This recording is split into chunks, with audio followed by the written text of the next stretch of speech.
Welcome to the Slop Farm. Enjoy the video. You start by preparing essentials. Get the Mac OS installer or a verified image, and install Virtualbox plus the extension pack. Create a new VM named for the Mac OS version, set type to Mac OS X, and pick the closest version. Assign 4 GB or more RAM and at least 50 GB storage. Choose VDI and dynamically allocated.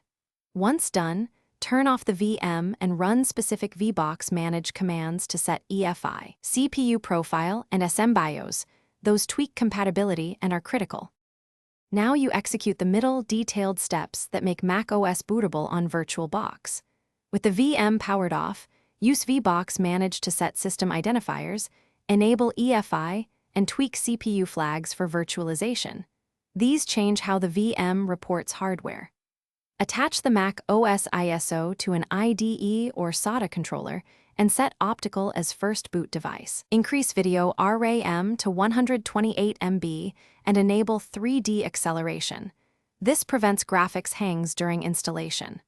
Once configured, start the VM and watch the installer load carefully.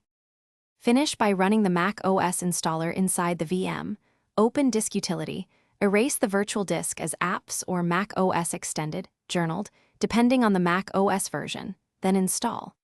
After setup completes, create a new user and finish initial configuration. Install any third-party Virtualbox guest utilities or alternative drivers for better mouse and screen support.